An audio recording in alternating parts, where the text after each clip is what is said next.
Ahí está perfecto. Listo. Bien, como hemos visto, respecto a los formalistas rusos, muchos de ellos tratan de posicionar al texto literario como una entidad autosuficiente. Esto a raíz de querer tratar de eliminar o de soslayar otras formas de estudiar el texto literario que había en el tiempo, como por ejemplo las teorías marxistas y análisis psicocrítico. Entonces, revisando los materiales de la asignatura y leyendo sobre los formalistas rusos, yo me he planteado la siguiente idea y es la que pretendo defender en esta tarde. Me avisan si coloca bien. Pues pretendo defender que el método formal también necesita valerse de elementos externos al texto literario para analizar su forma, ya que las producciones literarias no son del todo autónomas. ¿Qué vamos a plantear para defender esta idea?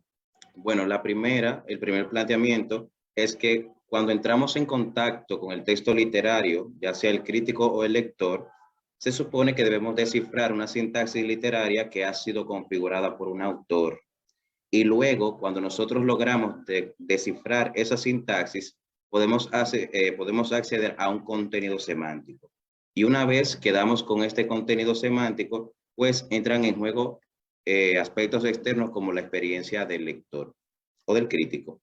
El segundo planteamiento es que aspectos externos como el contexto o las corrientes estilísticas de una época pueden enriquecer las valoraciones que se hagan sobre los aspectos inmanentes de la obra.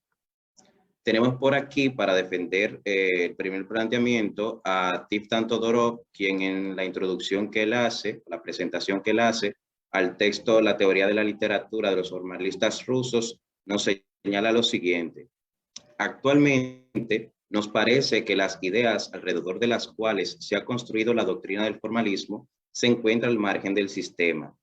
Se trata de las ideas sobre el automatismo de la percepción y el papel renovador del arte. El hábito nos impide ver, sentir los objetos. Es necesario deformarlos para que nuestra mirada se detenga en ellos. Esa es la finalidad de las convenciones artísticas.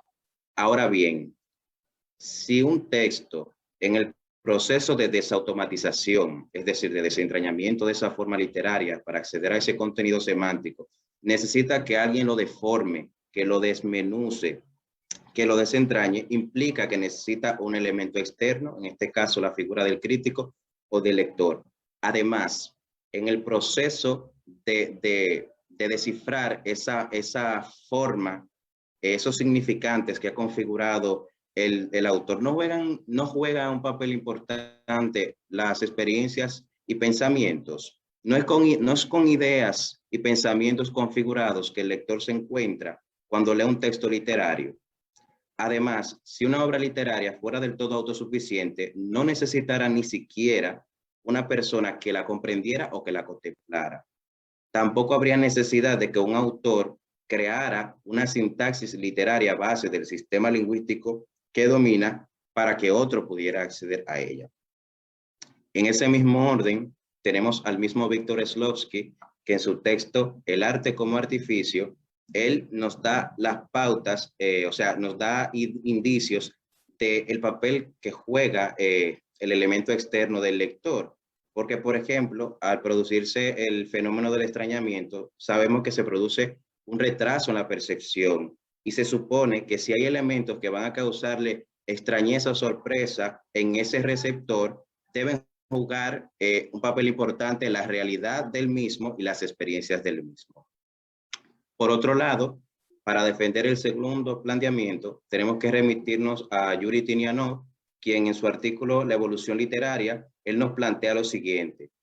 La tendencia a estudiar los objetos particulares y las leyes de su construcción sin tomar en cuenta los aspectos históricos, evolución de la historia literaria, es una secuela del conflicto precedente. ¿Cuál conflicto precedente?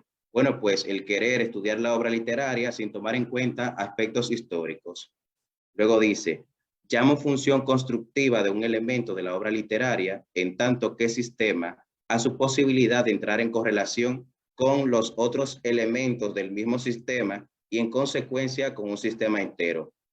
Es decir, él pone en juego de que nosotros no podemos estudiar un texto literario solamente tomando en cuenta los aspectos particulares sin establecer una relación con otro sistema de fuera o con aspectos quizás estilísticos que se hayan enmarcado en otra época.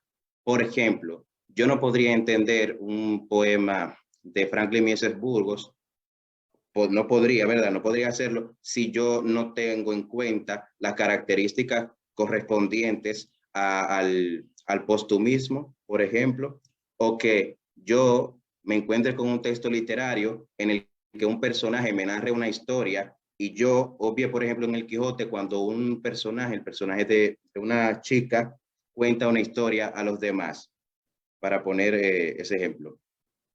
Otros autores que me apoyan en ese segundo planteamiento son Fernando Lázaro Carreter y Evaristo Calderón, quienes en su texto, cómo se comenta un texto literario, le otorgan un papel importante a la localización. ¿Y qué dicen ellos que es localizar? Bueno, pues ubicar el texto literario dentro de las producciones del autor y también destacar el género. Es decir, están tomando en cuenta también elementos externos para poder dar cuenta del fondo y de la forma.